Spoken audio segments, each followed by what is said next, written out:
Oi, gente, tudo bem? Como é que vocês estão? Se cuidando? Espero que sim. Vamos entrar hoje na semana 3. Eu espero que vocês estejam fazendo as atividades direitinho. Tenho recebido poucas dúvidas dos primeiros anos.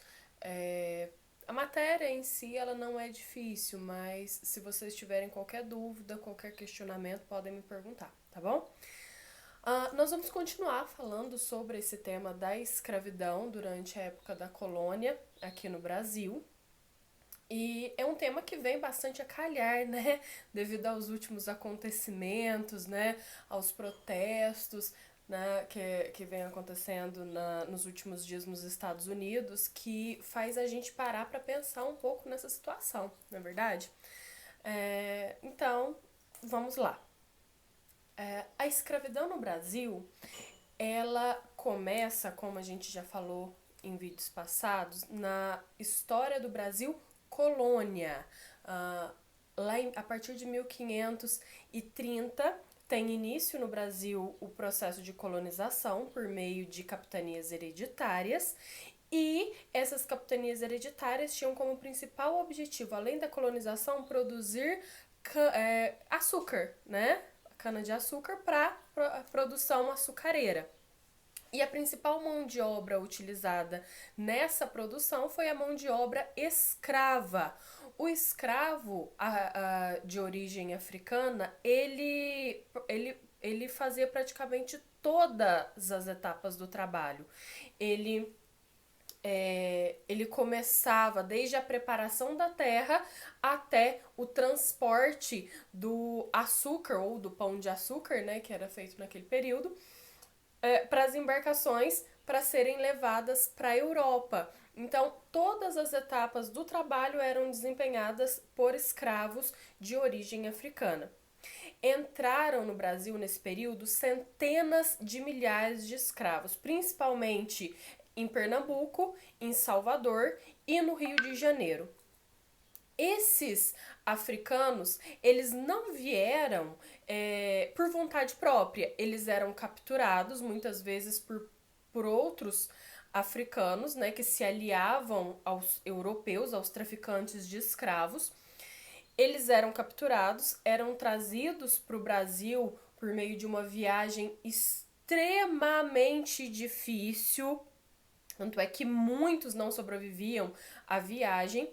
E quando eles chegavam aqui, eles eram sujeitados a serem vendidos em mercados de escravos. Acreditem se quiser, existiam mercados de escravos. É revoltante falar que isso acontecia, né? É muito triste, mas infelizmente existiam mercados onde eles eram expostos como mercadorias. Aliás, expostos não. Durante todo o tempo da escravidão no Brasil, o negro ele era considerado uma mercadoria, uma moeda de troca, ele era utilizado dentro de transações financeiras. Então, o africano aqui no Brasil, ele era considerado uma mercadoria, tá certo? E diga-se de passagem, uma mercadoria até bastante cara, viu?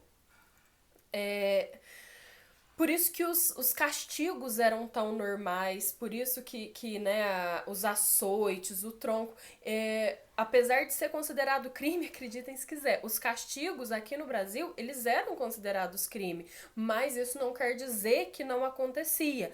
Por quê? Pelo simples fato dessa cultura existir. O escravo é meu, é minha mercadoria, eu comprei e paguei, portanto eu faço o que eu bem entender com ele. Era esse o pensamento da época. Por isso que os castigos eram tão recorrentes. E é por esse mesmo motivo que, mesmo sendo proibido por lei castigar de uma maneira extremamente violenta aquele escravo, isso acontecia no dia a dia. Por quê? Porque o escravo era uma mercadoria e não uma pessoa. Era assim que ele era considerado no Brasil, tá certo? E aí nós temos as leis abolicionistas que vão surgir a partir de 1845 com a Bill O'Berdeen, lá na Inglaterra, que proíbe a navegação de tumbeiros pelo Oceano Atlântico. E essa Bill Oberdane na Inglaterra obriga o governo brasileiro a aprovar a Eusébio de Queiroz, lá em 1850, proibindo o tráfico de escravos no Brasil. Vejam bem, o tráfico de escravos acaba. Você não vai... A escravidão não vai acabar em 1850. Muito pelo contrário. O que vai acontecer? Escravos vão ser transferidos de regiões decadentes para regiões ascendentes do Brasil. Como assim? Então, a região Nordeste já não era uma região que tinha tanto foco nesse período, lá no século XIX. Qual que era o forte econômico do Brasil? O café. O café está lá na região Sudeste. Então, vamos pegar esses escravos que estão lá no Nordeste e trazer para o Sudeste para trabalhar na atividade cafeeira, né? Depois vem, lá em 1871, a Lei do Ventre Livre, né, que liberta todos os escravos nascidos a partir de 1871. Depois, em 1885, a Lei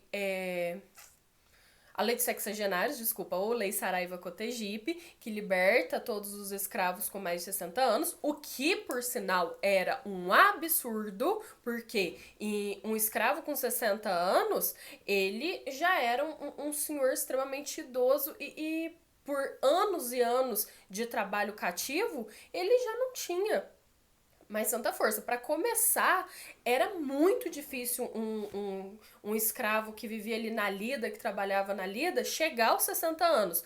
Quando ele chegava, ele já não conseguia trabalhar mais. E aí ele é liberto? Vai para onde? Vai viver de quê?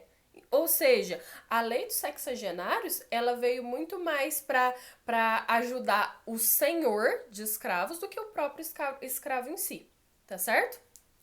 E, por fim, a Lei Áurea, que foi assinada lá pela Princesa Isabel, que libertou todos os escravos. É aí que eu quero chegar com vocês. A Princesa Isabel, gente boa ela, né? Libertou todos os escravos. Por quê? Pela causa humanitária? Será? O Brasil foi um dos últimos, se não o último país do mundo a libertar os escravos, a acabar com a escravidão. O mundo pressionava o Brasil para que a escravidão acabasse, né? Movimentos abolicionistas crescendo, movimento republicano crescendo. Tinha como segurar por muito tempo a escravidão? Não, não tinha. Mas a Princesa Isabel acabou libertando, não como uma ação humanitária, mas como uma ação política, tá certo? Foi uma ação política. Fiquem com isso na cabeça. Ela não foi a heroína de forma alguma. Não nesse sentido, tá? Depois, tem outra questão. Os escravos foram libertados. Eles nunca ganharam um salário na vida. Eles viviam nas senzalas, dentro das propriedades onde eles eram cativos. Para onde eles iriam? Do que eles iriam viver? Né? Não foi pensado de maneira alguma em uma forma de tentar reintegrar aquela população ex-escrava, que por sinal o Brasil devia tanto, né? Porque o Brasil foi criado por meio do braço escravo. Isso é um fato. Então, essa população foi inserida na sociedade? De que forma que ela foi inserida? É só libertar e pronto, acabou? Né? Então, não houve esse pensamento. Não houve. E depois? Ninguém parou para pensar nesse depois. É aí que vem o problema. Nós, brasileiros, temos uma dívida enorme com essa população. E ao invés de tentar integrar da melhor forma possível, não. Muito pelo contrário, ações racistas crescem e tomam forma todos os dias. Infelizmente. Então, hoje, o que a gente, enquanto brasileiro, nós temos que pensar? Nós temos que tentar mudar a forma de ver o mundo. Nós temos que começar a lutar contra essa forma de pensamento. Tá? Então, é muito importante conhecer a história para entender, inclusive, políticas sociais, políticas públicas, para tentar mudar um pouco essa história. Porque quando a gente vai analisar estatisticamente, eu não estou inventando, não estou tirando uma coisa da minha cabeça. Quando a gente tenta analisar estatisticamente, população, taxa de analfabetismo, população carcerária, população vivendo em situação de risco, quem é? Tá? Segunda coisa, não existe racismo reverso. O branco não sofre racismo, porque o branco não foi escravizado. O branco não foi inferiorizado, em hipótese alguma. Então fala assim, é chatice e tal. Não, pessoal, não é.